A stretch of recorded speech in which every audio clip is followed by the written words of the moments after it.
Ballarımızı ursak bulamdı o bulmamdı. Qanda vaqtida qanchalik urimiz? Bu ballarımızı urush ata-onalarniki yadroliq qurol hisoblanadi. Biz ballarımızı uribmi boshqarolmagan vaqtimizda ballarimizni qat'iy boshqarolmaydigan ata-onalik salohiyatimizdan voz kechishga to'g'ri keldi. Chunki ballarimizni boshqaradigan eng oxirgi yadroliq qurolni ishiltib oldik, unumdan qoldi.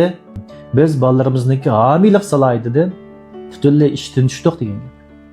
Shunlashqa ballarni urishdan iborat bu yadroliq qurolni davomli ishiltib olgan ota-onalarniki bilyapti.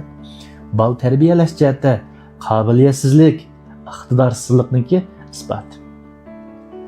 Biz ballarimizni urib tarbiyalagan vaqtimizda ballarımızda mandaq ikki xil ehtimollik bo'lishi mumkin. Birinchidan, bu ballarimiz tayiqimizni yeb qo'rqdi, bizning kontrolligimizga qaydadan o'tdi.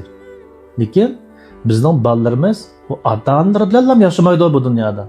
Bu Qur'onga yetidi, jamiyatga chiqdi, el og'illari bilan aralashadi, xotini bilan turmush qurdi, balliq bo'ldi, yangi oilasini qurdi.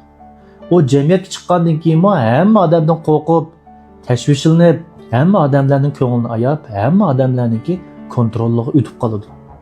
Onunki o'zlik xohishi o'ladi. Vaqt o'tgan sari tashvishlik, xomushlik degandek mushundaq psixik kasallar buni chirmab oladi. Ikkinchi xil ehtimollik bo'lsa, ma'nodan sal yaxshi. Biz ballarimizni urgan vaqtimizda ballarimiz bizga qoyil bo'lmadi. Bu o'zininki shu vaqtida qarshi ko'z tush kuchi bo'lmaganlikdan, amalsizlikdan gapimizga ma'qul deb turdi. Lekin ichki jihatdan bu o'zininki o'zligini, o'zining maydonini saqlab qoldi. Bu balla odatda 12 yoshdan 15 yoshgacha pannichiga kelgan vaqtida ota-onasidan o'chilishga boshlaydi. Bu vaqtda ota-onasi kuchi yetadi, voqealaydi, o'ydan chiqalaydi. Ota-onasiga bo'lgan qarshiligini, noroziligini ifodalaydi. Shunlashqa bu ikkili yo'lda ota-onalar bilan bolalarniki o'linishi yaxshi bo'lmaydi, uzilib qoladi degan gap. Bizning bolalarimiz sirtda bir pishkanchilikka, bir o'ngsizlikqa uchrasa, bo'zak bo'linsa, qo'rqmay uyga kirib, anam batdi, dadam batdi deb onasiga, dadasiga deyamaydi degan gap.